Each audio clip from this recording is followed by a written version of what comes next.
दोस्तों नमस्ते प्रणाम। मैं किरण राजपूत आप सभी का स्वागत करती हूं अपने चैनल में। आज मैं एक देवी गीत लेके आई हूं। आप लोग को जैसा भी लगेगा कमेंट में ज़रूर बताइएगा और अच्छा लगे तो लाइक कमेंट शेयर कीजिएगा। और ये देखिए प्यारे प्यारे बच्चे भी बैठे हैं हमारे साथ में, हमारा साथ देने के लिए। तो आप लोग ज़रूर अच्छा से अच्छा कमेंट कीजिए और ज़्यादा से ज़्यादा शेयर कीजिए हमारे वीडियो को। तो चलिए गीत को स्टार्ट करती हूँ।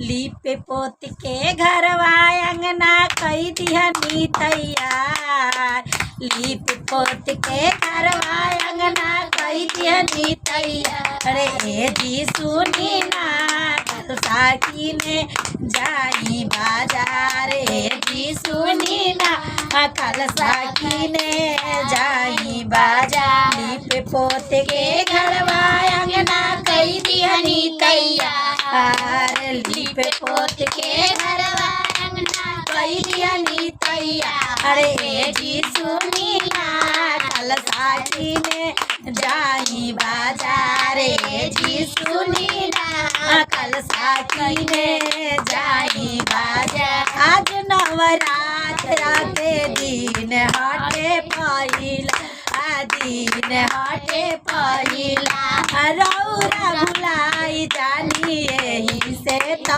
कहिला, रौरा भुलाई जानी यही से तो कहिला। नाचते गावते मैया रानी आई है घरे हमारे, नाचते गावते मैया रानी आई है घरे हमारे। ए जी सुनी ना कल साकी ने जाई बाजार, अरे जी सुनी ना कल साकी ने जाई बाजार। रहिए में पड़ेला मालिनिया के घर, ओ रहिए में पड़ेला मालिनिया के घर।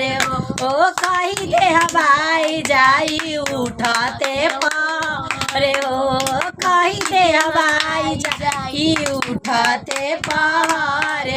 ओ लाल लाल ओढ़ौलवा के उले ले आई, अरे लाल लाल ओढ़ौलवा के उले ले आई। अरे ए जी सुनी ना कल साकी ने जाई बाजार, ए जी सुनी ना कल साकी ने जाई बाजार। लीप पोत के घरवा अंगना कई दिहनी तैयार, लीप पोत के घरवा अंगना कई दिहनी तैयार। ए जी सुनी ना कल साकी ने जाई बाजार, ए जी सुनी ना कल साकी ने जाई बाजार। घर धरल जाई आज देवी माई के ध्यानवा, धरल जाई आज देवी माई के ध्यानवा। रात भर गवाई माँ आज माई के भजनवा, रात भर गवाई आज माई के भजनवा। बड़ा भाग से मैया रानी आई घरे हमार, बड़ा भाग से मैया रानी आई घरे हमार। ए जी सुनी ना कल साकी ने जाई बाजार, रे जी सुनी ना कल साकी ने जाई बाजार। लीप पोत के घरवा अंगना कई दिहनी तैयार, लीप पोत के घरवा अंगना कई दिहनी तैयार। ए जी सुनी ना कल साकी ने जाई बाजार, ए जी सुनी ना कल साकी ने जाई बाजार। आज नवरात्र के दिन हटे पहिला, आज नवरात्र के दिन हटे पहिला रौरा भुलाई जानी यही से तो कहिला।